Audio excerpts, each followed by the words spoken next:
California.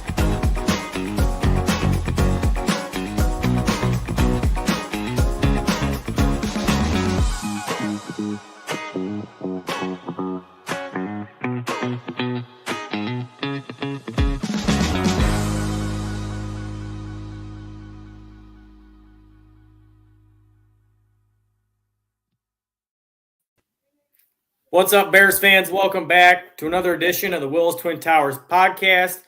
I'm one of your hosts, Jeff Willis. Over here is my co-host, Tim Willis. Before we get started today, it's a big show for us tonight, guys. Senior Bowl's going on right now. Shrine Bowl's going on. Practices anyways, and those games are coming up here as well. So a lot of stuff with that, some draft coverage tonight we'll talk about a little bit, and then we'll also get into the coaching hires a little bit at the end of the show. And we do have a special guest for you guys tonight that Tim's going to introduce for us. But before we get into that real quick, guys, just a reminder as always to please like the video, subscribe to the channel. You can find us all on X or Twitter. Our executive producer, Aldo Gandia, is at Barroom Network. You can find me at _ Jeff Willis. And you can find my partner over here, Tim, at Tim Willis 24. So without further ado, let me switch it over to Tim. And Tim, why don't you introduce our guest for us? What's going on, everyone? Hope you've had a great week. A little busy week again with the Bears. Some more coaching hires added in. We had some discussion about that last week, who are and our feelings on the guys that were favored, and we have some answers now. And we'll get into that here in a little bit. But I want to go ahead and welcome our guest. You guys know him. He is our lead draft analyst here at the Barroom Network. He also is a scouting assistant for InsideTheLeague.com. Please welcome our buddy here, Danny Shimon. Danny, how are you doing today, buddy? I'm doing great. How are you guys doing? Thanks for the invite. I appreciate you guys having me on. Absolutely. Glad to have you. Hey, I want to dive right into this, Danny, if you don't mind. I want to really get into some of these draft picks here. But first, I want to ask you, you've been watching the Senior Bowl. I'm sure you have the tape on that. What are your early thoughts? What players stood out to you? And do you see any of them being fits for the Bears? Yeah, and so I've been scouting the Senior Bowl and the East West Shrine game. I've got access to the practice tapes, and I've been just specifying, just looking at the needs of the Bears. And right now, guys, to be honest with you, I've been just going offense, defensive line. Those are the trenches is the main area where I feel like the Bears need to attack this offseason, whether it's free agency, whether it's draft. And there's a ton of guys that have really stood out for me, both on the offense and defensive line. Namely, offensive line. This guy, you guys have been probably seeing his highlights all over the national media and all that stuff. It's Gray Zabel, the inside lineman from North Dakota State. Played really everywhere along the offensive line except for center, and they actually have him snapping at center. And to me, it looks pretty damn good there in center. But he's a guy that really impressed me. 6'5", 316 pounds.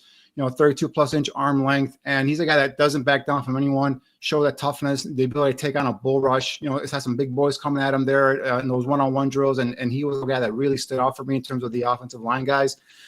Jonah Monahan is a USC center that I really liked. Well, another kid that was a senior in previous years, played left tackle, played other parts on the offensive line.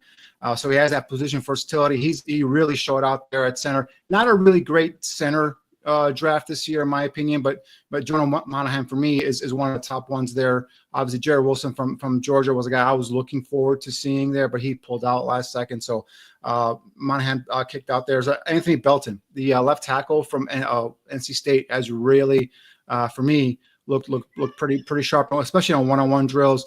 Bigger body guy. I always thought maybe he might be a right tackle, but he's shown well. He's shown well in these drills, and he looks like he might have a chance to play left tackle there.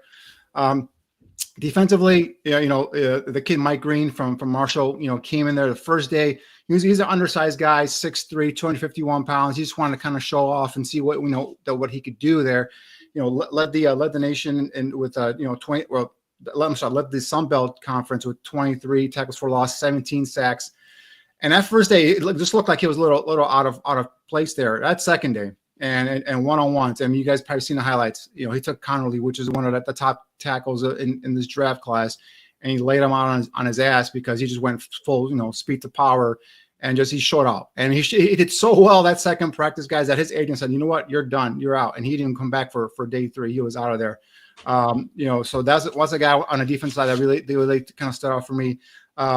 Shamar Stewart from Texas A&M, and this is a guy that coming in, you knew he had all the traits. He had the length, he had the explosiveness, he had, the ability to get after the quarterback.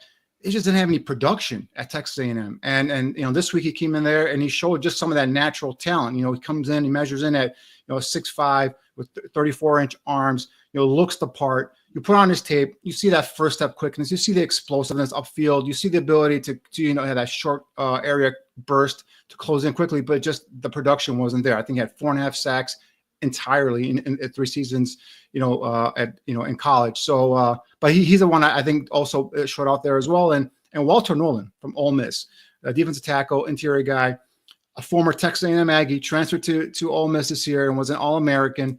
He came in and he put out. So I think for me, those 3 guys, Walter Nolan defensively, Walter Nolan, Shamar Stewart, and even to a certain extent Mike Green, I think they all solidified themselves as day one guys.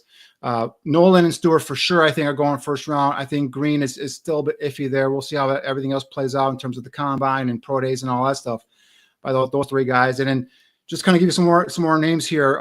I did start looking at some other positions here real quick. And even though the Bears might not have a need at linebacker, but keep this name in mind. And that's Jeffrey Bassa from Oregon, athletic guy, former safety, is a real athletic scrape linebacker. With the new defensive coordinator Dennis Allen, I know we'll get into it later on the show, but he likes athletic linebackers. He plays a predominant nickel coverage base, if you will, on his defense. He wants guys that can go sideline and make plays and cover. Jeffrey Bessa is a guy to keep a name on there in later on in the draft. And tight ends showed out. This is already a strong tight end class, obviously led by Tyler Warren from Penn State. But Elijah Arroyo from Miami really looked smooth. Wears number 80 with the U helmet on, kind of gives you some of that Jimmy Graham vibe there. But big body tight end, smooth route runner. He's a guy that gets in and out of his breaks. He can stretch the field or the seam, I should say, as a stretch tight end there as well. Really look good. And Mason Taylor from LSU, nice, smooth, natural pass catcher. Not as good in terms of inline blocking, so he's more of a finesse blocker. Might be more of that joker position tight end where you can split him out and just kind of have him run patterns.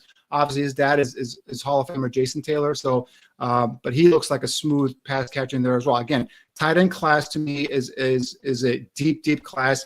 And the good news is I think the Bears are going to be looking for a tight end someday, whether day 2 or day 3 in this draft. Yeah, it's interesting that you mentioned tight end. I want to get to that in a little bit here, but real quick too, I do want to mention also that it's kind of funny that it seems like we think a little bit alike here, Danny, and you guys will see why here in a little bit. But a lot of the guys you mentioned are a lot of the guys on my radar as well that I've been keeping an eye on since I started watching some of the stuff from the Senior Bowl practices. But in any case, one of the first things you said was you had your eyes on the offensive and defensive lines in the trench play, yep, in general there specifically. So my question for you is then, as we've seen in the past couple of years from Ryan Poles and his staff, how much they value things like athleticism and length in the trenches. I remember seeing one of the videos, I believe it was on the 1920 football drive segment that they do, where they actually had on their board and some of the measurables that they look for in different position groupings, and defensive line and offensive line. The very first measurement was length. So that tells me how important it was to this regime. And I don't know if that's just Ryan Poles specifically, or if that was the combination of him and Eberflus. So my question for you is, or Eberflus' staff, I should say. So my question for you is then, who are some of the players you've seen in both the Senior Bowl and throughout the rest of this draft class who have that combination of athleticism and length that could be a really good fit for the Bears in the style of play that they've typically looked for? Well, that's the one thing that we need to kind of look into. And then again, I don't think they haven't hired an offensive line coach yet. So, and you're right. And, previous regimes, they've wanted those, athletic, longer limbed, if you will, offensive lineman, Karen Amendaji, 3rd round pick, that comes to mind, athletic guy, really long length. And for me, specifically, I like my tackles to have 34+ inch arms, and that's something that I've gone back and forth with a bunch of people, and they just don't understand. But the NFL does have a stereotype, and especially at tackles, you want those long arms. So, specifically in the case of this position group here, the couple of the top guys, the renowned guys, and Campbell from LSU, who is my top tackle, and even Kelvin Banks to some extent, they're not going to be the prototypical measurement guys, right? Campbell has got the length of 6'5", I believe it's 322. He's got the athletic feet, and he's going to be my top left tackle probably going into this draft class when I do all my final grades. But he doesn't have the length. I've heard from scouts that they think he might come in sub 33-inch arms, and that to me is guard size, right? I don't care how tall you are, but if you have sub 33-inch arms, that's a guard at the next level. Now, if some say no, he's going to come in plus 33, not under 34-inch arms. So some teams might just remove him off their in terms of the top 10 or top 15, the lower is great because of some of that length in terms of length. So for me, I would put Campbell in there at left tackle. I would try him because I love his athletic ability. I love his feet. I love his height. I love his tenacity. I love the way he plays the game. He plays with a nasty attitude. And if he fails there, I kick him inside to guard. So, with the Bears specifically, I think they should, at least for the interior of the offensive line from guard to guard, just totally revamp that unit right there, right? Now, Darnell Wright's going to be the lone starter. Me personally, I've been on record saying I think Darnell Wright's going to be an all-pro right guard if they move him inside. But right now, currently, he's at right tackle. So, but suppose Wright stays. I think in guard to guard, you got to attack that and attack it aggressively if you're Ryan Poles and Ben Johnson. And then the good news is, with Ben Johnson coming in here, he's got, whether it's admitted in the press conference or not, Ben Johnson's agent has pretty much said that Ben Johnson has final say over roster decisions. And if Ben Johnson wants a player, Ben Johnson's going to go get him. So we'll see how that all shakes out. But in terms of your initial question in terms of length, some of the guys that at the Senior Bowl specifically, I talked about him earlier. NC State tackle Anthony Belton, 6'5", 345. 34 and 5/8 arm lengths, and that fits that profile. Now he might be more of a heavier guy, so they might see him more as a right tackle. We'll see how it all shakes out. But again, something I was kind of touching on earlier, the previous regime, they want the lighter athletic offensive linemen. I think with Ben Johnson, kind of just looking at what's going on in Detroit, you want guys that have good feet, that have some athleticism, but not necessarily going to be some of that guys that always play that wide zone stretch, scheme, right? With Ben Johnson, you watch the way Detroit play, you saw a lot of gaps, power schemes. You saw a lot of inside zone schemes. You saw some outside zone, but predominantly it was more for me when I studied the Detroit Lions. It was more gap scheme, more inside zone stuff. And I think that's going to change some of the way or some of the guys that they might go ahead and look for specifically inside. But, in terms of tackle, yes, the Belton is the guy who's got the long arms. Another guy, Connerly, who's a guy who came in from Oregon, athletic guy. For me, looked better on the right side than he did at the left side. He came in at 6'4", 312 with 34-inch arms. So those are some of the couple of names that off the top of my head that stick out in terms of having the athletic ability and some of the length you look for specifically at tackle. But guard and center is going to be a whole totally different story, in my opinion. That brings me to a point I want to ask you about, Danny. It's probably going to be a later round pick, definitely day 2 if I had to guess. But Jonah Monheim really grabs at me because of the connection, obviously, to Caleb Williams, former teammates. And, Greg Gabriel is a proponent that, you don't want to put a rookie center and a rookie quarterback together. But now that Caleb is in his second year, I wonder if it wouldn't be as big of a deal to bring in a rookie center now, especially that they have that chemistry. They would be able to work things out a little bit easier. Maybe Caleb can help him along the way. And if you get to a veteran guard next to him, that would help out. But I just want your thoughts a little more in depth on him. And do you think that's a possible fit? I know he's a little undersized. Yeah, Jonah Monheim is a guy that I mentioned earlier in terms of guys that really did impress me there. Like I said, the center position isn't a deep position this year. He came in. Let me see my numbers here for Jonah. He came in at 6'4", 307. With sub 31-inch arms, right? So he's at 30 and 5'8". So, he's a guy that definitely is going to be at center. I know you talked about, and I like him in terms of athletic ability, but he may or may not fit the bill. We'll see what Ben Johnson likes, in terms of, he wants a little bit bigger, more stout guy in the middle of that offensive line. We'll see there. But with the connection to USC, he played left tackle the last couple of seasons. So he wasn't really a center. This was his only year playing at center. So him and Caleb don't have that connection really in terms of center quarterback. And I understand where Greg's coming from in terms of the center, because a lot of the protection stuff could fall upon the center, and you want that person to be a veteran. And I do feel like they might go because of the weakness of the position in the draft. I think that's one position that they can earmark that they're going to go out there and fill via free agency, right? Some of the guy we've heard about, Dahlman from Atlanta, as a free agent that can go out. I think he's 26 years old. Josh Myers from the Packers is a guy out there. I believe he's 27 or 28 years old. He's a free agent. And then the guy Ryan Kelly. I know he's dealt with a lot of injuries recently and some personal stuff. He's 32 years old. He's a veteran. He's been around. He's been, I think, made 4 Pro Bowls, if I'm not mistaken. So if you want someone that can come in with some experience, Ryan Kelly could be out there about. So I think they attack that position via free agency and fill it, and then go get a guard or maybe even a tackle in the draft. Speaking of center, I got a couple-part question for you because I mentioned tight ends earlier, and I want to get to that. But speaking of centers, because you guys are talking about this, so in regards to Monheim, do you see him as a day 3 guy or as a late day 2 guy? And then also in regards to center, do you think Zabel can be a guy who comes in and plays center from day 1? And then, so if I could get to another question as far as tight ends, I've heard some people talking about Harold Fannin. He's looked pretty impressive at the Senior Bowl. What are your thoughts on him, or what are some other tight end prospects that could be available in the later rounds that the Bears could take a poke at? Yeah, in terms of your first question on Monheim, I think he's a day 3 guy for now, right? He had a good Senior Bowl week, in my opinion. We'll see how it progresses here with the combine and everything else like that.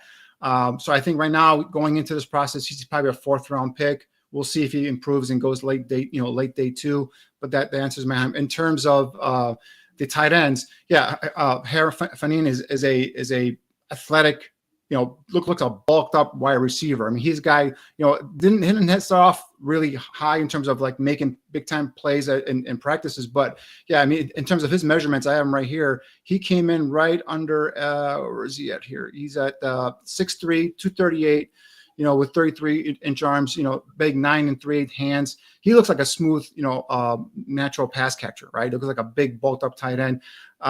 He's a guy that's not going to do much for you in line, and you might not want that. You might want a guy that can be. And I've actually been out here and saying you need to get a guy that's going to be a good complement to Cole Kmet. I think Kmet will be that wide inline tight end guy who can sit there, can block, who can get out, and catch passes in the passing game. And that's one guy that Cole Kmet, I think his game is going to take a next step up with Ben Johnson coming in and now, designing the offense and calling the plays. So you need a guy like a Fannin to be able to stretch what I call the joker position or that split end position where he lines up in the slot and becomes another, if you will, a big bulked up receiver, gets downfield. We'll see how he runs. I think he's going to be in a 4.6 range in terms of speed, maybe even 4.5. We'll see what comes out at the combine. But yeah, he's a guy that you should look at. I talked about Elijah Arroyo as well. Jake Briggenstool, the kid from Clemson, big time tool guy, 6'5", 234, 32 2/8 arm length. So he's got a nice catch radius. A guy that really, kind of caught me off guard. I'm going to go back and take a look at it. Well, I mentioned Mason Taylor as well from LSU, 6'5", 250. Another guy with a big body, guy can stretch the seam. But a guy that caught me off guard, I'm going to go back and just do some more work on him. Is Nebraska's Thomas Fedon II. I mean, 6'4", 241, 34-inch arm. So he's got that huge catch radius. He's not the smooth athlete or the route runner like a Fannin or even a Arroyo, but he's a guy that gets down the seam. He's tough at the catch point. He's got good hands. Won't be much of an inline blocker at 241. You can add weight and get him bigger, but he's another guy that I think could be a possibility in day 3 if if they tend to attack the defensive lines or maybe even linebacker or whatnot, and they kind of let that tight end position go later on. Thomas Fedon from Nebraska is a guy to keep an eye on, possibly as day 3. Yeah, there's a good question on here I want to ask you, Danny. There seems to be a lot of people who really like. I got to find it here. 1 second. It was Maddie. I just got to find it. Here it is. Nope, I missed it. He's asking about Campbell from LSU and Banks, and he's asking which one would you prefer at the early pick? Campbell. Yeah, no doubt about it. That's what I want. I want Will Campbell. Again, the measurements are going to be huge for Will Campbell, right? And if he measures at 33 and plus, I think teams are going to be like, dude, this guy's got tape that looks left tackle. He plays in SEC. He's good to go. He's athletic. He's got that nasty mean streak. Yeah, he's got to get stronger. Yeah, he can't be taken up by speed a little bit, by power, I should say, a little bit. but he's got that tenacity that I want on left tackle. Even if he comes in at substandard in terms of his arm length, I'd be willing. And I'm the guy who loves arm length. I need arm length. I need 34-inch arms for my tackles, but I'm willing to give him a chance to go ahead and start a left tackle. And if he fails, I kick him inside a guard.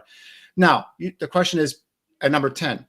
I don't think he's top 10 worthy at this point, right? Mm-hmm. So they all kind of attacks and see how it goes, how the board plays. Now, if you see him dropping, I know some people think he goes top 10. I think he goes between 10 to 15 range. I think that drops Banks down another notch because I think Banks is right behind him as well. So if he drops in that 10, 15 range, obviously, if you can trade down, that'd be great to trade down and get him there. If not, if you feel like he's gone and that's your top guy on your board, you go ahead and take him because that's a position of need. But, bringing in Will Campbell is not going to, take care of all the problems on the offensive line. They got to be able to attack this both via free agency and the draft. But if you're going to ask me right now, if I'm picking between Will Campbell or Kelvin Banks Jr., I'm going Will Campbell. With that being said, Jeff, let's go ahead and jump in. Danny, we both did. Go ahead, Jeff. Go ahead. Before you do that, I got one more question for Danny before we get into that, because this is an interesting question to me. So I don't know if there's a whole lot of them at the Senior Bowl, but just in the draft class in general, we all know that Cairo Santos has had issues with kicking. He doesn't really have a boot beyond 50 yards, right? So are there any kickers in this draft that the Bears could look at and say, that guy is worthy of a day 3 pick that could potentially replace Cairo immediately? Because I don't think you draft a kicker unless he's going to take over right now. Yeah, and then this is one area that I always mess with Aldo, because Aldo's the special teams guy, and I've never delved into scouting kickers. The only thing I was told when coming up through scouting is, you just if you're at like a Senior Bowl, or if you're at the East-West Shrine game and there's a kicker there, just listen to them kicking the football. If you hear a loud thud or you know that kid's got power, and the one time I put that test or that logic to test there was a couple years ago when I was at the East-West Shrine practices, and Jake Moody was kicking. Remember, he was coming off from Michigan. He was, to presume, one of the top kickers in the draft. I'm like, oh, let me see if this works. So I wasn't, like looking at him or anything like that. I was just turning around. I heard that thump on his foot, and I said, all right, this guy's got a strong leg. And that's the only thing you can think of. Now you can go and take a look at the metrics and see how accuracy and all that stuff. But unfortunately, the only kicker I know of is the kid Borgales from Miami. I think he's probably the top place kicker so far in the draft class. But in terms of turning off and getting rid of Cairo Santos, that's something that I know a lot of fans are disappointed with some of the block kicks last year, and but I think overall, I think he's still been a steady force in terms of a kicker there. So I wouldn't be too quick to give up on Cairo Santos just yet. But to answer your question, Jeff, I don't really delve too much into special teams in kickers, unfortunately. Fair enough. I just kind of wanted to poke your brain a little bit and see because I don't know about any of them myself personally. So I just figured I'd at least ask you if maybe you do. So anyway, it's not a huge deal right now. Like you said, I don't think we need to necessarily move on from Cairo right this second. It's just something down the road that obviously will have to be addressed. But anyways, like Tim said, let's kind of move on to these mock drafts that Tim and I did. Now, obviously, you guys, we all know that free agency still has to occur and the needs are going to change. But as of right now, I still think that these mock drafts will be relevant no matter really what happens in free agency, just my personal opinion. But I do want to preface it, Jeff, by saying that I find zero avenue where they do not address the O-line in free agency. There will be probably multiple signings for the offensive line, at least one starter before the draft, in my opinion, for sure. Right. So let's dig into it a little bit. Tim and I have 2 different 3-round mock drafts for you guys, and we'll do them round by round. We'll alternate picks, how we did this here, because we both did some different things. We do have one similar pick, and it's our first pick. So that's the only one we have the same. But after that, they're different. So without further ado, let's get this started. So my first pick, guys, obviously the Bears started number 10. I had 3 different offers to move down, and I had one from Green Bay that allowed me to move down to 23, and they gave me a second-round pick this year and a second-round pick next year. So I went ahead and took that, because there weren't a lot of players at number 10 that I was really gung-ho about. Surprisingly, the defensive lineman from Michigan was still at number 10. I believe his name is Mason Graham. And that guy should go. And from what I've heard, that guy's going to be a top 5 pick. So I didn't anticipate he'd actually be there. So I just kind of ignored it. But anyways, I moved down, and the guy I took was Armin Membu, Missouri offensive lineman. He's a tackle. He's played tackle. He does have that requisite arm length from what I've seen. And what I wanted to ask you about him, Danny, this is also the guy that Tim had for his number 1 pick. What do you see in this guy? Do you think he can play tackle? And if not, because there are a lot of spectators who think, or not spectators, but other analysts out there who think this guy is going to kick inside to guard. He's obviously got the length. He's a little undersized as far as height. I believe he's 6'3.5". So what are your thoughts on him as far as being a tackle, or do you see him more as a guard? And either way, I think that's beneficial for the Bears. Yeah, so I have a couple questions for the GM here who made these picks. So I'll go first, give you my scouting report on Membo, and then we'll go from there. Unfortunately, he was a guy that was supposed to be at the Senior Bowl, but he got sick and he had to leave, so we didn't get to see him participate there. But I'm curious to see his at the combine. Also, I want to see his pro day as well. But yeah, Membo comes in at 6'4", 332. It has a prerequisite arm length in terms of 34 inch arms. A 2-year starter. The thing I like about him is thick frame. With an athletic physique. This guy's got is filled throughout. Length and his ability to extend and get into a defensive lineman's chest is evident on his tape. Once he locks in with the defenders, he strikes quick and he's got strong hands, and he sticks onto the guy that he stays square to a defender, doesn't leave him, and he's able to mirror and pass protection. Can take on and stymie a bull rush. So you like that lower strength power, the ability to kind of arch his back and take on power there, and can get out and move laterally on zone blocks. So if you do need him to move east and west on some of his blocks, he has shown the ability to move there. Like you mentioned, the scouts I've talked to, they like him inside a guard. And some of the reasons why, and that you see on tape, he is stressed by speed on the outside. So putting him outside on the island would definitely cause him some problems there. He's not a smooth, athletic mover, if you will, in space like some of the other tackle prospects you'll see later on here in this draft. But the one thing that I would put him there, I would put him at right tackle if I'm going to play him at tackle. I would not put him at left tackle. So there's talk about maybe moving up. I would not move him left tackle. I start him at right tackle, and he's a guy that eventually probably would be best inside at guard. And I think, again, one of the reasons why is just some of that speed you see on tape stresses him, getting around him. And there's times where maybe it's a technique issue. Maybe it's, he's stopping his feet a little bit too quick. But for me, I'd start him at right tackle and eventually probably move him to guard. So, he's a solid prospect. He's going to go in the first round. So my question for the GM that's making that selection is, are you playing him at right tackle? Or are you playing him at right guard? Because if you're playing him at right tackle, now you got my ears perked up, because I think Darnell Wright is going to be a Pro Bowl right guard if you kick him inside.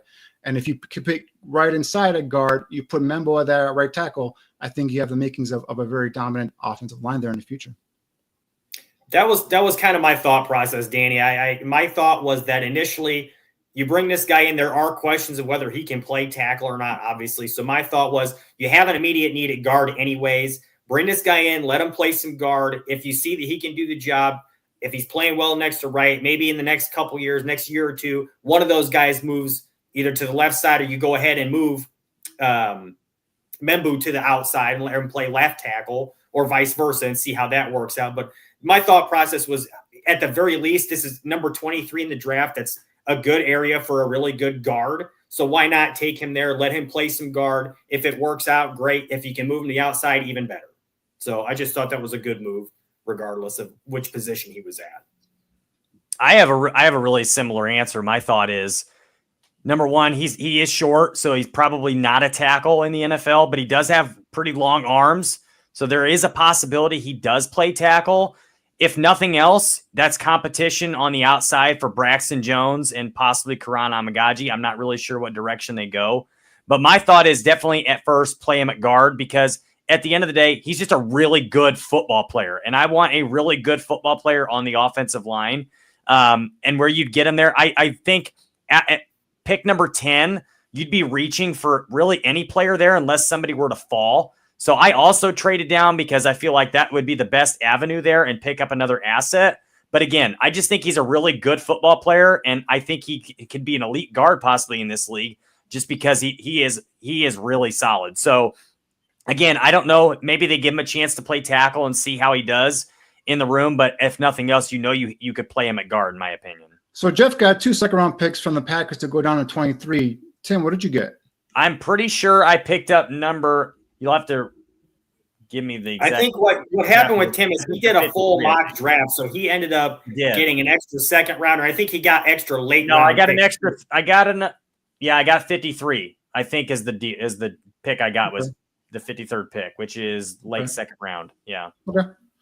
Because they've asked me to go ahead and give you guys a grade after this mock draft, so I want to know what the compensation was for somebody who moves down. So that's why I moved down to 19 from 10, so 9 spots. I think that second round pick would be about what you would give up to get there, in my opinion, to move down 9 spots. And Jeff got 2 second round picks to go down 13 spots. Okay, that's cool. Yeah. But yeah, if 19 or 23, I think that's the area now we're talking about him possibly going in the draft. So. That's not a reach. That's actually, the fact that Mason Graham was available was it 23? You said, Jeff. He was still there at 23, and I was like, "There's no way he's going to be there outside the top 5 or 10 picks." So I wanted to be realistic. Didn't see it happening. So moving on, guys. Let's get to the next pick we have. Let's start with yours, Tim. Who is your next pick after that?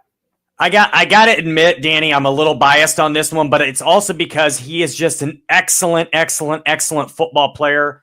I have Xavier Watts from Notre Dame. I think safety is an obvious need for this team. I know it's a little further down outside of the trenches, but after O-line and D-line, I think safety is honestly the next biggest position of need because A, Byard is on the last year of his deal and he's getting older, and B, we don't know what Jaquan Brisker's health really is going to be. And if you want to talk about an absolute ball hawking and mean, hard hitting safety, Xavier Watts is your guy. I mean, the guy has got a ton of ball production in 2 seasons as the starter at Notre Dame.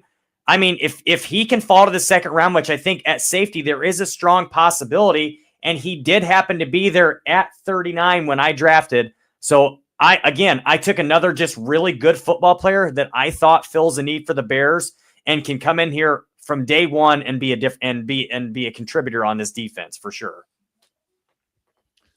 All right. In terms of Xavier Watts, I love the player. He is one of my favorite safety prospects in this draft. You talk about, 5'11", 196, a 2-time consensus All-American, team captain. He's got the leadership quality. The 2023 Marco Nagurski Award winner. Ball hawking safety. The guy's got ball production galore the last 2 years. 13 interceptions the last 2 years. He's got 273 yards in terms of interception return yards. So this is a guy that makes plays in your secondary. But in terms of the position, in terms of need, they got 4 picks in the top 75 of this draft. There's no way that I can walk out of this draft, and that's what I hope happens in reality.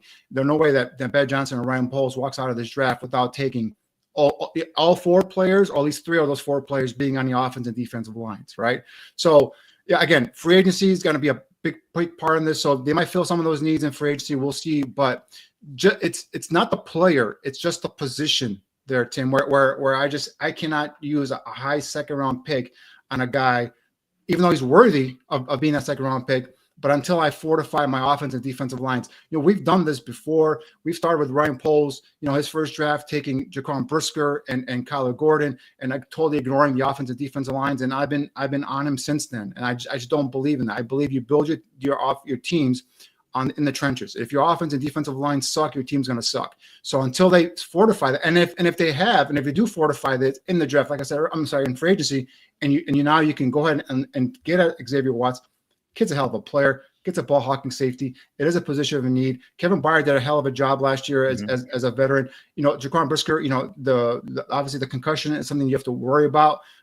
They said after in the post season press conference that he was back to being normal. But again, until you see him on the football field, taking that first hit, making that first hit, you can't really just, I guess, rely on him. To be honest with you, with Brisker. So Watts could fill in that need.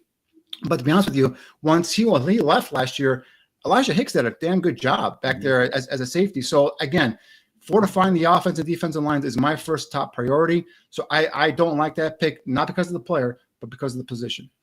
I'd be honest with you to start.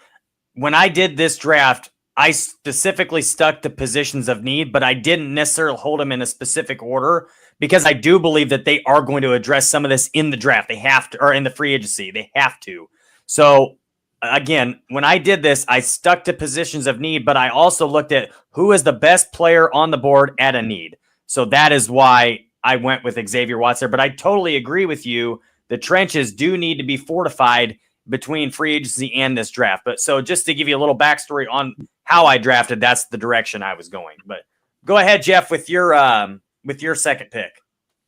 Well, I'm just as big a fan of Xavier Watts as anybody else is. I'm a Notre Dame fan through and through. I grew up in Mishawaka, which is right next to South Bend. So obviously I'm a huge Watts fan, but I agree with you, Danny. This team has serious needs in the trenches. And Aldo actually makes a good point in the chat here that you can't go into a draft certain that you're going to take first 4 picks to the trenches unless you're certain their positions are deep, which fortunately they do seem to be pretty deep this year, sure. At least, really on both sides of the ball. So my pick here, Danny, with the Panthers pick that the Bears got is, I believe it was number 39 overall, was Shamar Stewart. You mentioned him at the beginning of the show here, a Texas A&M edge rusher. So just a couple things for me here real quick before I get your thoughts on this.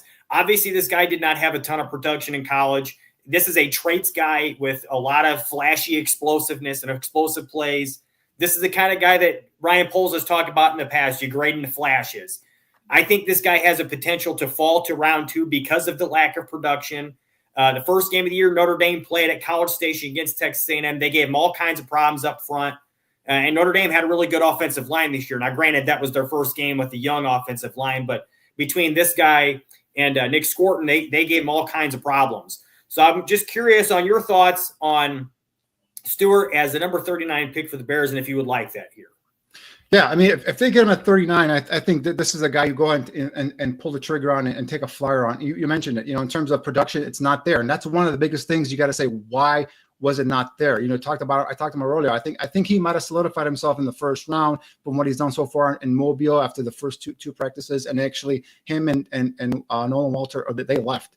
They said, we're done. We're good. And Mike Green also, they left after the second practice. So, but yeah, in terms of his traits, he looks the part, guys. I mean, he's a guy that as a built edge rusher. We talked about his length, 6'5", 34-inch arms.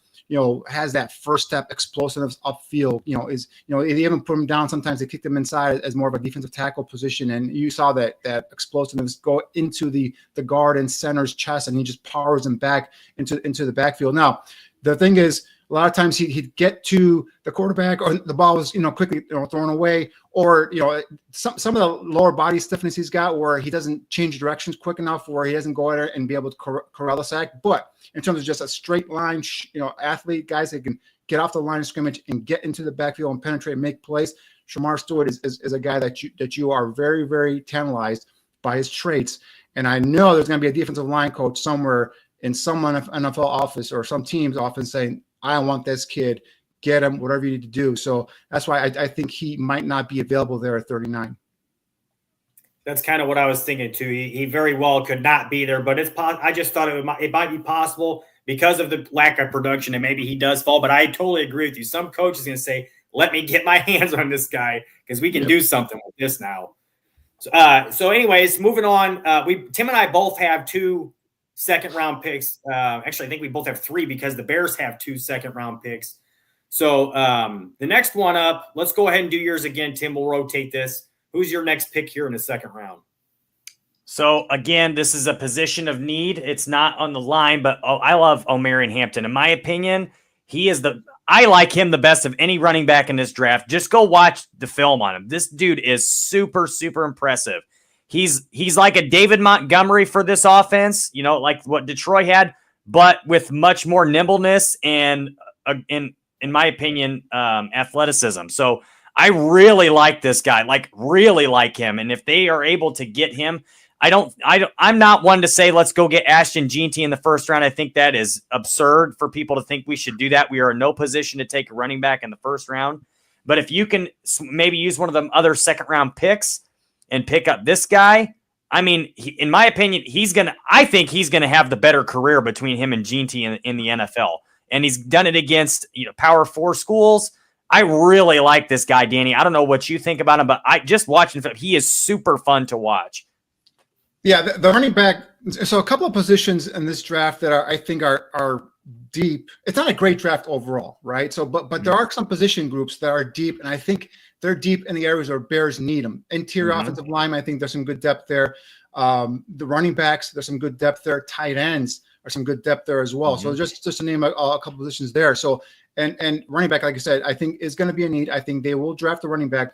I don't know if they'll go top of the second, as you did here, but that is the area that a lot of teams have earmarked for running backs in this draft, guys. So Genty's going to go number one, not number one. He's going to be a first round running back. I think that's the only running back that's going to go in the first round is Ashton Genty. And then now second round is where you start going off. And this kid is going to go there in the second round. Omarion Hampton. You talked about it. I mean, you put on his tape. This guy's a bell cow here for North Carolina. 4-star high school, a recruit, a 2-year starter, led the ACC in rushing yards for back-to-back seasons in 2023 and 2024. Rocked up physique. He's a physical, a ball carrier. He's a guy that can has good contact balance, be able to kind of bounce off of tacklers and run through arm tackles. He's a guy that does do a lot of damage in between the tackles. So if you DeAndre Swift is your, for lack of better description, Jamar Gibbs for Ben Johnson, then this guy could be your David Montgomery. Now he's not as nimble in terms of in and out of holes like a David Montgomery was coming out of Iowa State, but he's a much better pass catcher coming out of the backfield. 73 receptions for his career with 4 touchdowns. Again, this guy had over 600 carries, so he's a bell cow. He can carry the offense if he needs to. Doesn't have the breakaway speed as some of the other backs do. But again, if you're going to go running back in the second round, this is the area where it starts. And Omarion Hampton, in my opinion, is going to go in this area. Yeah, I think the Bears will address running back myself as well. That's not the direction I went with this particular pick. So with the Bears pick in the second round at number 41, I went a different direction than Tim. I stuck with another trench player. I went with Walter Nolan from Mississippi, defensive lineman, interior defensive lineman. This guy to me is a prototype 3-tech. He's got everything you really look for from that position. He's got explosiveness. He's got length. He's got strength. This guy he had a really good Senior Bowl by all accounts from what I saw. And if there are any questions at all whether or not Dexter's your guy, I think this is a good pick. And even if there's not a question there whether he's your guy, it doesn't hurt to have 2 guys in here who can do the same thing, which is get inside and rush the passer. Not only just that, but I think there's some versatility here as well. So what are your thoughts on Nolan that from what you've seen of him, and do you kind of agree with this area for him as well? I love Nolan. Like I said earlier, I think him and Stewart have fortified themselves in the first round. So again, another guy that unfortunately I don't think is going to be there. But in terms of his traits, you put on his tape, 6'3", 293, 33-inch arms, the former Texas A&M transfer. Imagine him and Stewart were on the same defensive line at one point, a 2024 consensus All-American.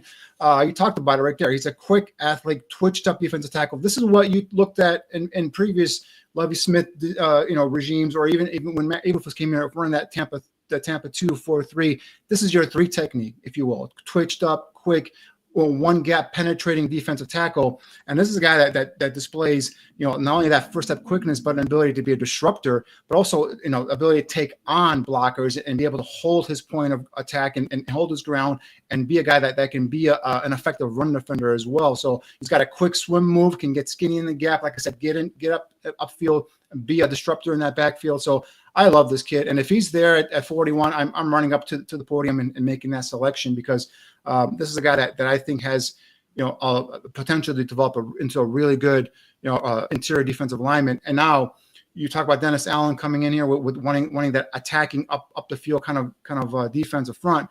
If Gervon Dexter takes that next step, along with a kid like Allen, and obviously Pickens, a 3rd-round pick from a couple years ago, he takes that next step up. Now you're talking about a front 4 that can get upfield and cause havoc and penetration on the opposing quarterback or opposing running game. Yeah. I'm going in the trenches too, Danny. For my next pick here, I really like this kid a lot. Jack Sawyer from Ohio State. He is an edge player. He's got good height, but I'm not sure what the arm length is. They say he's got shorter arms, but we really won't know those measurements until the combine. But The two words that I like the most about this kid are relentless motor. That's the kind of guy that I want on my line. I know he's not super great in the run game, but he had a lot of production with sacks and pressures in the playoff this year. He seems like he's a good. I mean, they had some really great edge rushers at Ohio State this year. They have a lot of talent, period. But I really like this kid. And like I said, I love the motor. Want to know what your thoughts are on this one? Yeah, this is pick 53. So this is second round. So that's a bit too rich for me in second round with Sawyer. And you're right. His college playoff performance the last 3 or 4 games was phenomenal. But if you look at the entire body of work with Sawyer, he's not a quick twitch defensive end. So he's not that typical guy that you can just pencil in for 9 or 10 sacks a season. But he is, like you mentioned, a guy that plays hard. His passion for the game is evident. His motor nonstop.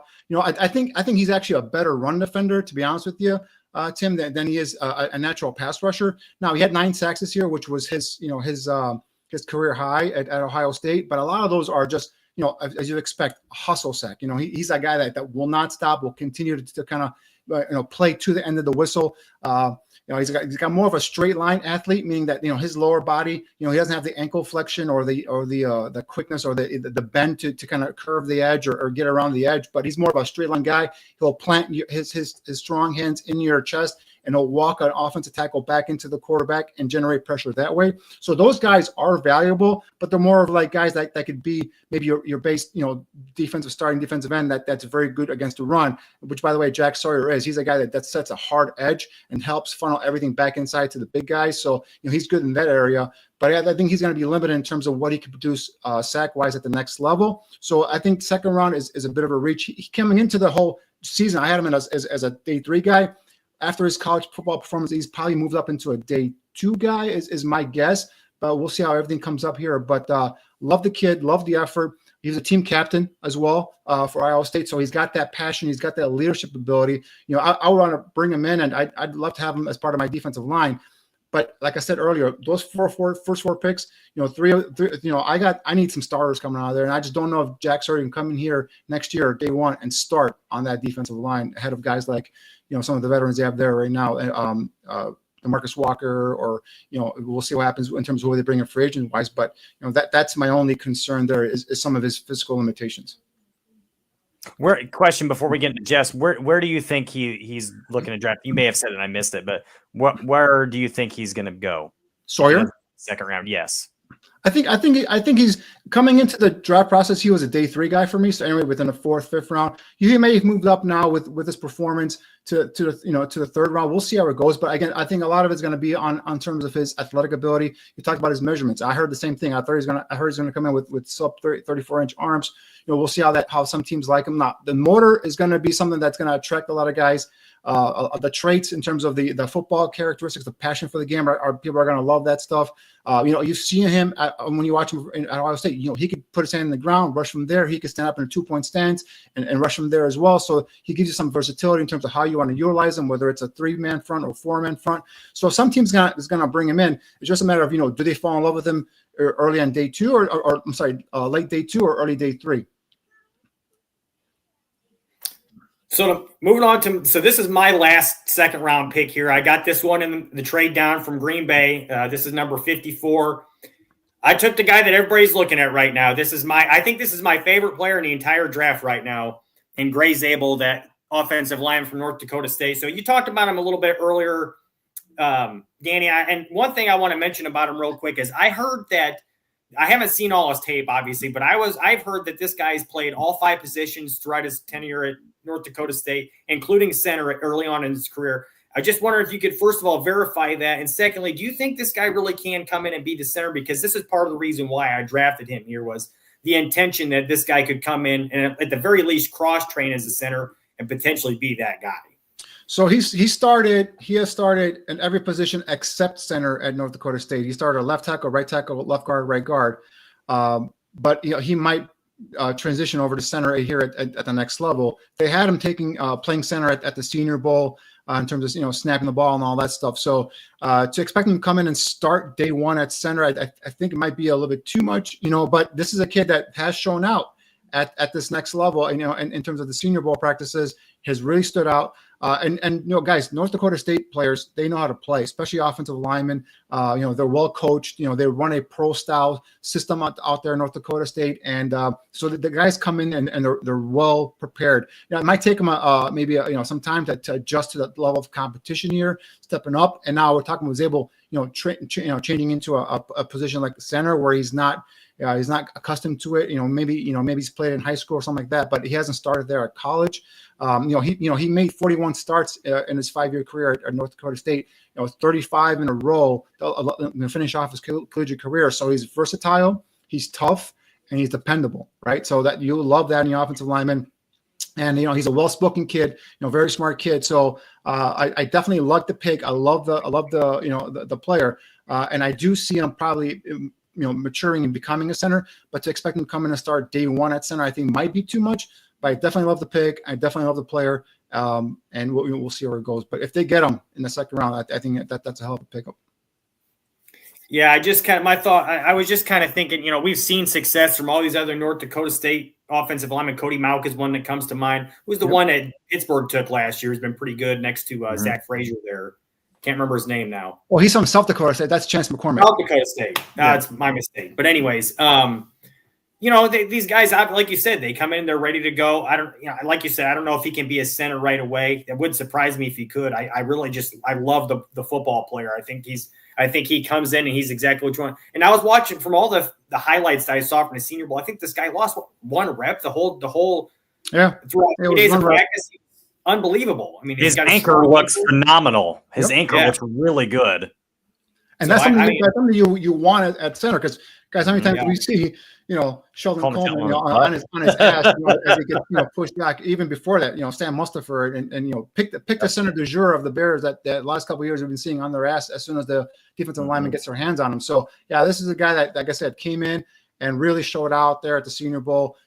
He was, the scouts were buzzing about him, and I think he's really, really made himself some money and has really helped himself in terms of elevating that stock, that draft stock moving forward.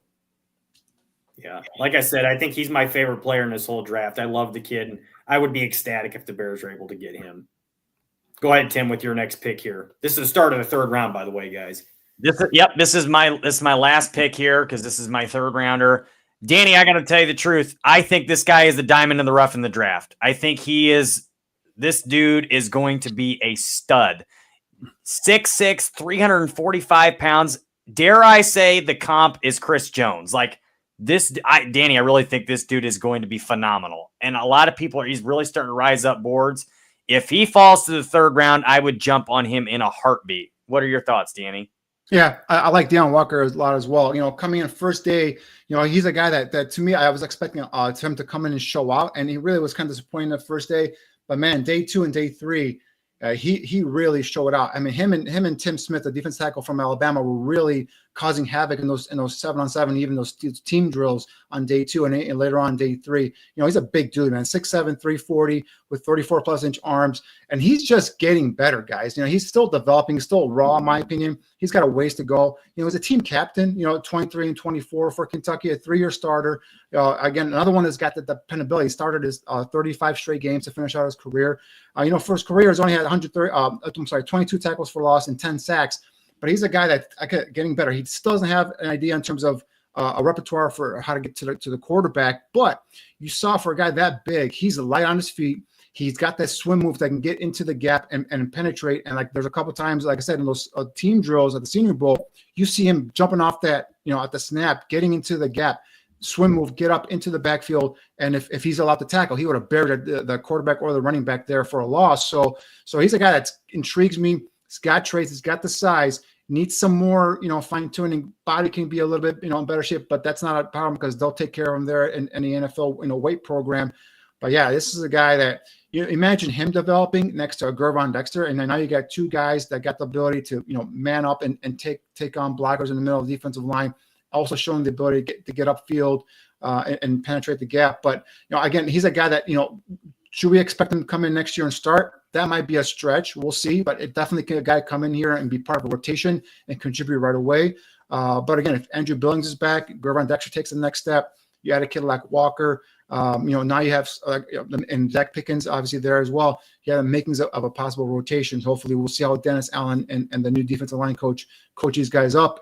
But yeah, Deion Walker is a guy that's got a ton of traits, and I think really improved himself and showed out and on that the second and third days of the practices there at the Senior Bowl. The other thing that watching him in Kentucky, they play him as a 0 technique, a 1 technique, a 3 technique, a 5 technique. They even have him at one point setting up and rushing from a 2-point stance on the outside. So they played him all up and down that defensive front. So that kind of shows you that the athleticism this kid has, again, at 6'7", 340 pounds.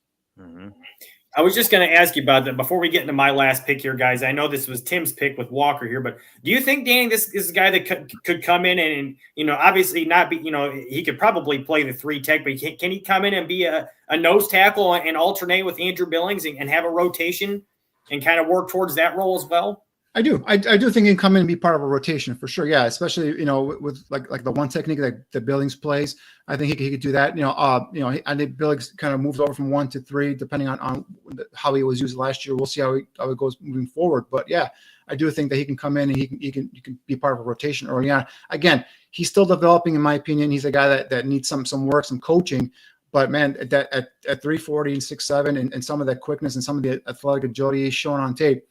That's something where, again, another player or a defensive lineman going to be like, a defensive line coach are going to be like, give me this kid, let me mold him here, make him into a player. That's a lot of athleticism for that frame. That's pretty wild. He's rushing from a 2-point stance at Kentucky on the edge at 340 pounds. It's insane. It's just crazy to think about. So to get to my last pick here, I finally got outside the trenches a little bit here, guys, because the Bears do have some other needs. And I thought that this was good value and a good pick for us here. So with my last pick in the 3rd round here at number 72, I took Travion Henderson, the running back from Ohio State. To me, this was kind of an interesting pick here because obviously I'm a Notre Dame fan, as we mentioned. I watched him in the Notre Dame Ohio State National Championship game. He had a great game, but between he and his partner in the backfield there, Quinshon Judkins, these guys are probably the best 1-2 combination in the country, and Henderson was very good. He kind of reminds me. I've been talking to the guys on the show here in the past about how we're kind of hoping that DeAndre Swift and Roschon can be like this thunder lightning type role. This guy kind of has a little bit of that thunder and lightning combined in himself, in my opinion, from what I've seen from him. He's got power, but he's so electric and so explosive when he gets outside that I think this guy could be a really good fit for Ben Johnson's offense. What do you think about that? Well, Henderson's a talented kid. I mean, I'll tell you that right now. He's a guy that solid frame. He's got that big play speed. He's got that home run hitting ability, which right now, other than DeAndre Swift a little bit, I don't think they have that in the backfield. There's no doubt they're going to draft a running back, or at least bring one in. And I'm pretty sure they're probably go the draft route as opposed to free agency. Roschon Johnson just hasn't been that in terms of a competent running back. I know he's got some injuries, but it's just his vision and his play style. I don't think it's gonna. It'll be a good number 3 back, but I don't think he's gonna be a good guy that they can kind of be a part of a rotation to count on. But yeah, Travion Henderson is a kid, very intriguing. 5'9", 208. He's a one-cut downhill guy, right? You talked about some of that in between the tackles type of runner. If Swift is your guy that bounces everything outside, and we saw last year, he loves bouncing all these runs outside. Travion could be a guy that can run in between tackles. He's a guy that also has soft hands, reliable hands. He's a guy that catches pretty much everything out of the backfield. So you can use him. You can use him there as a pass catcher as well. Pretty solid in pass protection, guys. And he's a guy that will square up and take on linebackers and pass pro there as well. So, obviously he split carries with Junkins there, who personally I like better as a prospect. Quinshon Judkins is his teammate at Ohio State. But this guy is, if you're talking about bringing him in, what is it? This is the 4th round or 3rd round we're picking here as a guy that can be a part of a 2-back committee. He's intriguing. I do like a couple other backs personally a little bit better, but he's a guy, like I said, rocked up physique, good pass catcher, has that big play, home run hitting, speed, one cut downhill. And like I talked about earlier, I see this offensive line doing a lot more inside zone, some gaps blocking scheme, maybe a little bit outside, but predominantly inside zone and gap power. And he's a guy, if you follow his blockers into the hole, he can cut it and hit up field. Not higher than Hampton that we had talked about earlier, but this is definitely a guy that does intrigue me as part of the guy maybe later on in the draft. But I do think he's probably a day 3 pick at this moment, but we'll see what happens. One more question real quick for you, Danny, about that. This is a little bit off topic here, but I read recently O'Marion Hampton is a really willing pass protector also in the passing game, that he loves to go out there and kill guys. Do you have any evidence of that, or do you the games I watch, he's a let's just say he's not someone that will shy away from blocking. He's not the Ole type of blocker, but he's more of the I'll just throw a shoulder in my guy and see, because in the NFL you're gonna have to square up, take on linebackers. So far the games I've seen with the Hampton, that's not what I've seen on him, but that's something you can coach up. As long as the guy is willing to go out there and put effort and get better, you can coach him up and you can make him a better blocker. Again, he doesn't have to be an all-pro blocker, but he's just got to give enough time for the quarterback to get that, to get that ball off if there's a free blitzer or free release defensive player coming towards the quarterback. But Hampton is one of those guys that'll just kind of throw a shoulder into a backer, won't back away. But his technique needs to be coached up and made better. But I think Henderson, in terms of that aspect of his game, is a better pass protector than Hampton currently is. Gotcha. So real quick here, guys, we obviously didn't get a chance tonight to talk about the new coaching moves, which is fine. We had a really nice discussion about the drafts here. So let's just kind of break down the two mocks together. Let's go through them real quick. Visual here. Thank you, Aldo, for doing this. By the way, these graphics are fantastic. Incredible. Aldo always does excellent work for us. So here's my draft from start to finish, guys. The first rounder I took, I moved down to – this is Tim's draft. I'm sorry. No, this is mine. But I think I took Membu number 23. But anyways, I moved down to the first round to take Armand Membu from Missouri, offensive lineman. Then in the second round, I had 3 picks. I took Shamar Stewart at 39, edge rusher from Texas A&M. Then Walter Nolan, defensive lineman, interior defensive lineman from Mississippi. And I took Greg Zabel with my last pick, number 54 in the second round. He's an offensive lineman from North Dakota State, interior offensive lineman. And with my last pick, I took Travion Henderson, running back from Ohio State, number 72. And obviously, as you guys can see in the bottom right corner there, I received the extra second round pick that got me Greg Zabel, and also a round 2 from Green Bay next year in 2026. So that was my draft that I have for the first 3 rounds. We just did a 3-round mock here. So got an extra second rounder this year and an extra second rounder next year. So Tim, why don't you break down yours real quick, and then we'll get our grades. So yes, similar to Jeff, I also traded down with that number 10 pick down to 19, and I picked up pick number 53. But with that first pick, I also took Membo. And my hope and what I'm praying for is that they somehow sign Trey Smith. That's my big hope for the offseason. Go spend the big bucks on the guard, get him. Get that guy on the offensive line, and that would definitely change the draft. But Membo with my first pick, or Membu, I'm not sure how you say it. And then I took at 39, I took Xavier Woods, the safety out of Notre Dame. 41, I took O'Marion Hampton, running back from North Carolina. 53, I took Jack Sawyer, edge rusher from Ohio State. And at 72, like I said before, I believe is the diamond of the rough in this draft, Deion Walker, defensive tackle out of Kentucky.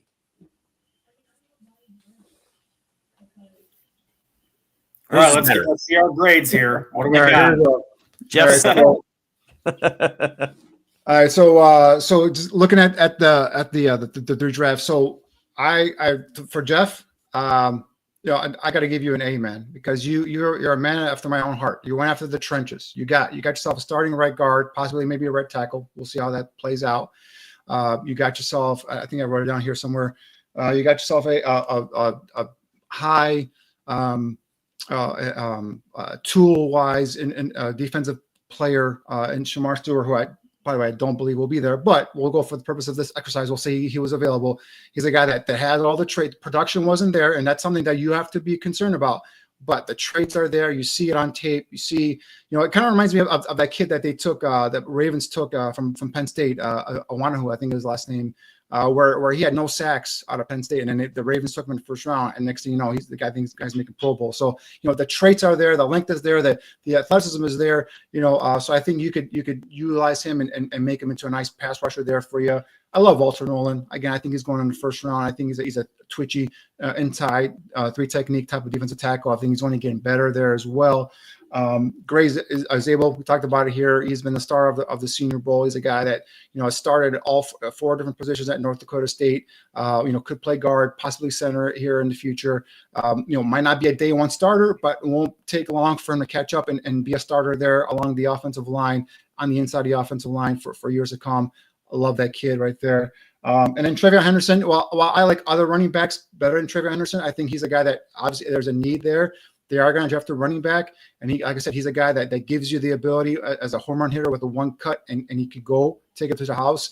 Gives you a nice pass catching option out of the backfield, and also is pretty good in pass protection. So I give you that A there, Jeff, for that draft there. So Tim, my friend, I gave you a B. And I know passing. So it's you pick good player. I've talked Membo, obviously same thing. Provides here. Could be a future right tackle, Richard right guard, starter. I think that's especially you got him at 19. The other thing with Jeff, you got I believe 2 second-round picks from the Packers to drop down in 23 to get Membo. So that also goes into your grade calculation there too. The B for you, Tim, is because obviously remember we talked about him already.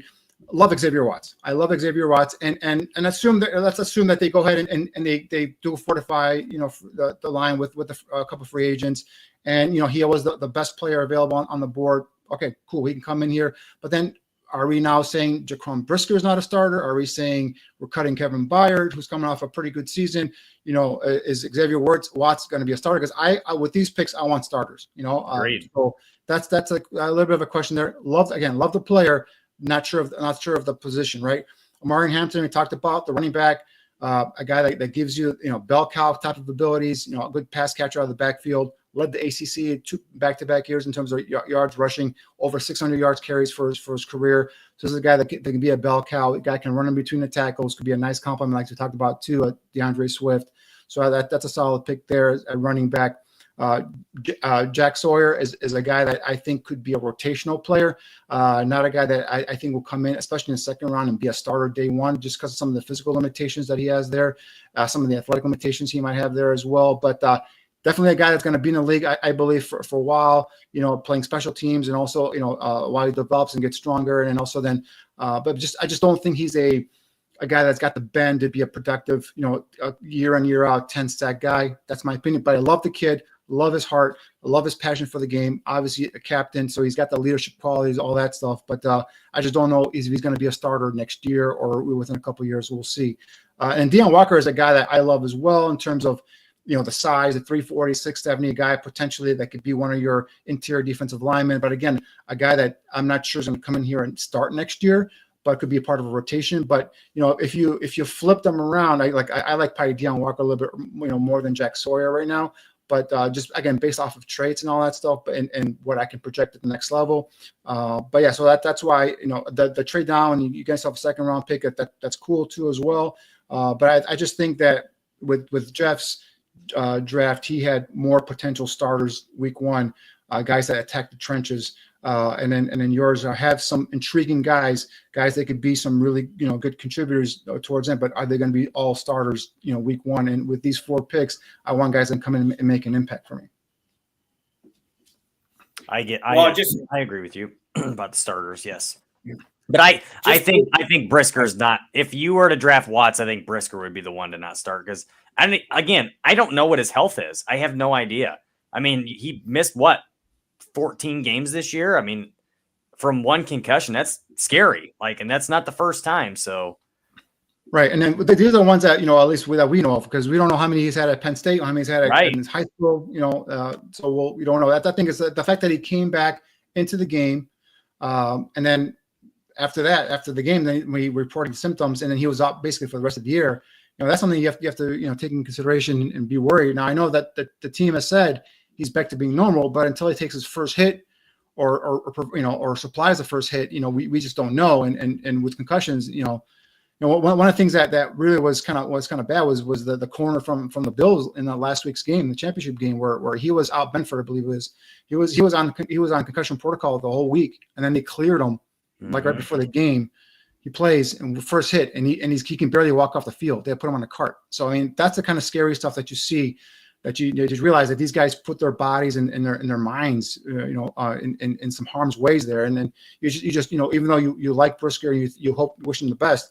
You also got to think, hopefully he thinks about his career past football, and that question mark around him. That's something that the Bears are going to have to answer this season. Absolutely. So real quick, guys, we're out of time here, and I do want to. There's a bunch of questions you guys have in here, and I do want to get a couple of them answered for you. You guys are cool thing. I can say a couple more minutes if you guys want to. It's up to you guys. Yeah, that's fine. Let's go. Let's get to some of these questions, but I do want to make a point of emphasis real quick, guys. That as usual, throughout the course of Tim and I's 35 years on this planet, I have. Hold on. I already know where you're going with this, and I just want to point out that I think you stalked Danny and found out who his favorite players were, and then specifically drafted them to get a better grade. You literally picked all of his favorites. That's what I think happened. That's exactly what happened. How'd you know? You're right. You're on. Creeper status, everybody. So let's get to some of these questions here, guys. You guys got most of these are for Danny here. So there's one here from Slick. He wants to know, Danny, I think it's for all of us. Did anyone like Ozzie Trapilo, tackle from Boston College, 6'7", 321? Obviously, this guy went to Ryan Pohl's alma mater, so maybe there is something to like here. I've heard good things about him here, Danny. What are your thoughts on him? Yeah, he was hit or miss for me at the Senior Bowl, guys. He's a guy, obviously, he's got the size. I'm trying to look at his measurables here real quick. 6'7", 312, 33 and 4/8 arm length. So he doesn't measure up quite there in terms of tackle length, but he's a guy that's an athletic guy. Boston College kids are always another. We've talked about North Dakota State offensive linemen being well coached. Boston College has a reputation of bringing in guys to the next level that are also pretty good.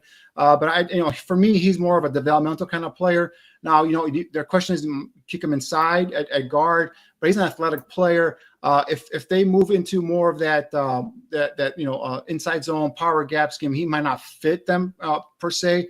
But he's an intriguing guy that I think will get drafted day 3, and I think he's a guy that's got some traits that some team might like, and maybe he's got the athletic ability to also maybe kick inside a guard, and we'll see how it goes there. But he's a guy that, again, Boston College, North Dakota State, some of these schools, man, they just develop some of these prospects that are just ready to come out and play, or early on in their careers in the NFL. So he'll fall in there, and then actually in the East-West Shrine game, there are a couple of Boston College guys that kind of stuck out for me there too, with a center and a guard there too. Good. It's a good thought. That's kind of what I was thinking too. I have heard some things about his arm length, but I've also heard some positive things.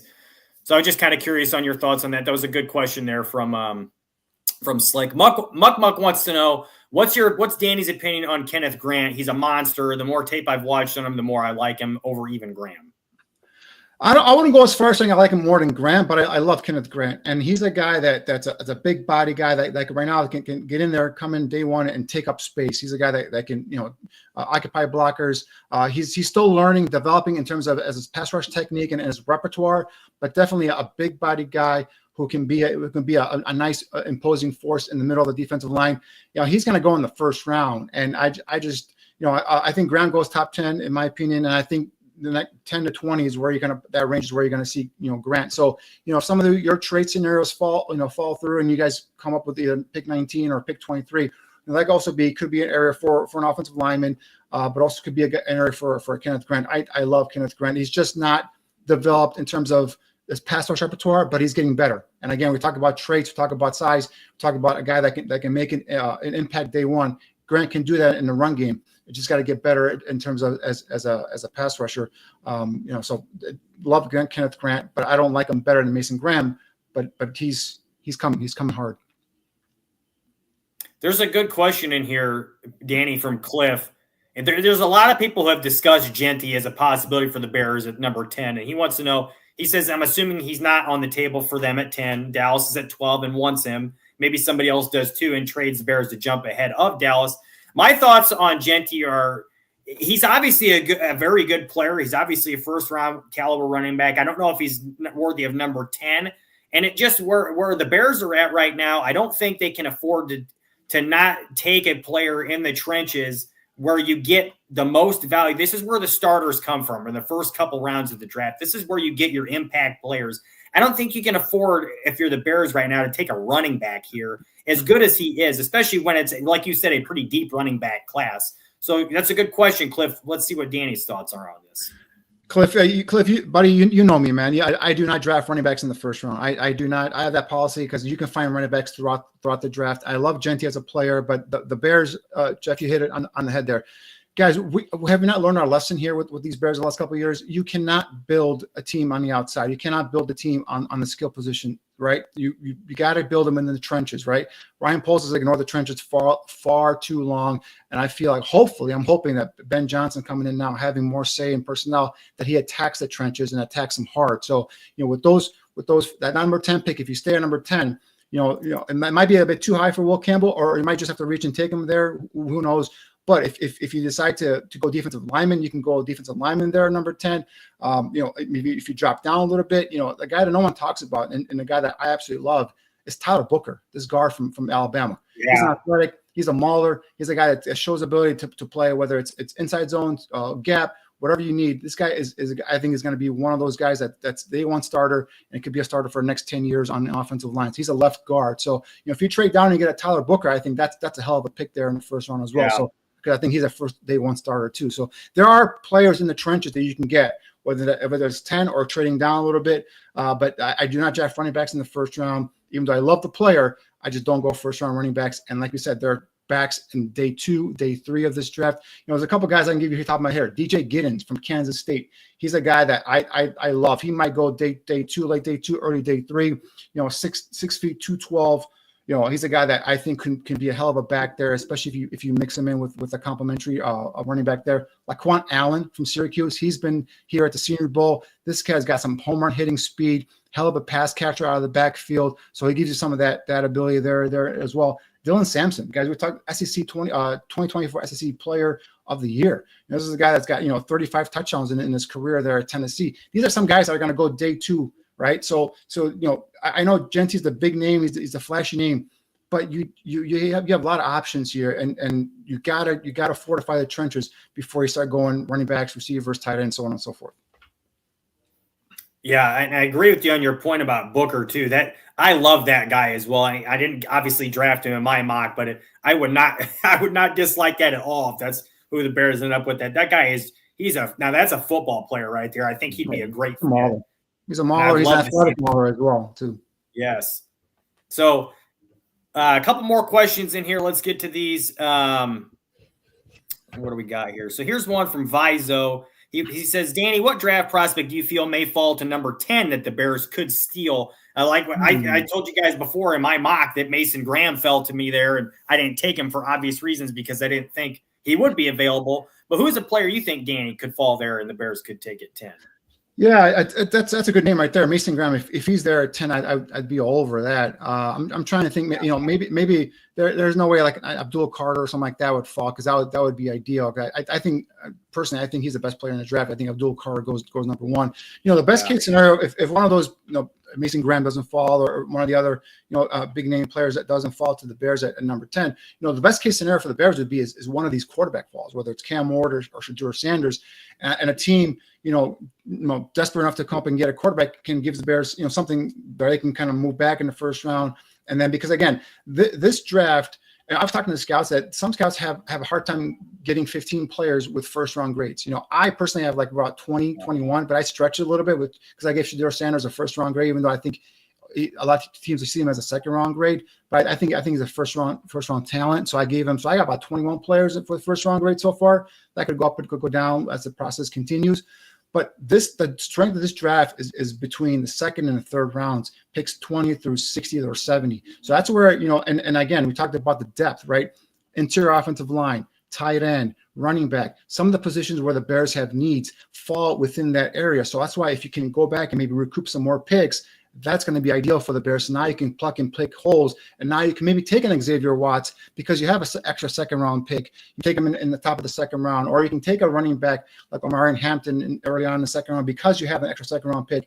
The other thing to keep in mind, guys, that I think it was yesterday, Adam Schefter tweeted out that Ian Cunningham is a favorite to get the Jacksonville Jaguars GM job. If that happens, the Bears will be getting a third-round comp pick this year and a third-round comp pick next year as well. So you could be adding some more ammunition to your draft class there too. So keep that in mind as we go on. But yeah, if you can get down and get between the 20s and the 60s and get a bunch of picks there, I think that's where the strength and the depth of this draft and a lot of those position groups that the Bears need falls right there for them. Yeah, that's why I kind of tend to think that they're going to end up moving down from 10. If they get offers, I think that they'll move down and try to get some extra picks in there in those second, third round areas as well, which would be good for them. So there's one more question in here from Cliff. Oh, I'm sorry. There's one question I want to take real quick, but you go ahead and take yours, Jeff, and then I'll take that one. I think this one was from last week, so don't worry about that one. Go ahead with yours. I got to find it. I just lost it. It was Bearski Film asked my favorite Blink-182 song because I'm wearing my Blink-182 shirt. Gosh, there's a lot of good ones. The newest two albums. Huh? What's My Age Again is the best. Yeah, that's a great one, but I'm gonna say it's a tie between First Date and Stay Together for the Kids. Those are probably my two favorites. There's so many good songs. The last two albums are both fantastic, unbelievably great albums. But there's a ton. I don't. It's hard to pick. I am not a Blink-182 connoisseur. I connoisseur. We always, if you're not familiar, Dan, Tim and I have a tendency to wear band shirts on the show a lot, and the chat will ask us about the different bands and songs we like and stuff because we're pretty into music from that era, like that era and the 70s and 80s. So, but anyways, guys. One thing though, Tim, you accused Jeff of stalking me, but it looks like you have the same poster that I have. I was gonna say we got the same poster. That's true. That is true. We have the same poster. I noticed that too. Yeah. Amazon special. That's hilarious. Oh, well, anyways, guys, what a great show tonight. Danny, thanks so much for being here. We really appreciate your insight and your input. It really was a great show tonight with all the draft talk and speculation. Like I said, obviously free agency is going to, make some things different, but I do think a lot of these guys are potential Bears targets here. So again, guys, before we get out of here, the process just started. We still got the Senior Bowl tomorrow, and then we got the Combine coming up, and then we got Pro Day. So the fun's only beginning March. We got free agency. There's going to be it's the unfortunate part is the Bears are more interesting in the offseason than they are in the regular season. So hopefully with Ben Johnson, some of the changes they made, they'll change and they'll be more interesting in the regular season. So we'll see that. But yeah, fun's just beginning. Absolutely. So, guys, if you're not already following Danny, you can follow him on X at dshimon56. You can follow us all on X. As a matter of fact, our executive producer Aldo at Barroom Network. You can follow me at _Jeff Willis. You can find Tim at TimWillis24. So again, guys, please, before we get out of here, like the video, subscribe to the channel, follow all of our work. Danny does great work doing some scouting and stuff. And if you haven't been paying attention, he has been posting on X from the last couple of days of the Senior Bowl practices with the guys that he likes. So keep on that, guys. Keep paying attention to what's going on with that. Give us all the follow, like I said. And until next week, we'll see you guys. Bear down. Thanks again, Danny. Now, Bears. The Willis Twin Towers podcast is a Barroom Network production. Jeff and Tim Willis are the co-hosts and co-producers. Aldo Gandia is executive producer.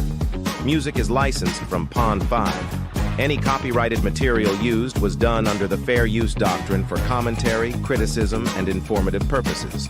All of our programming is available in audio-only format by subscribing to the Barroom Network wherever you download podcasts. Videos are archived on YouTube.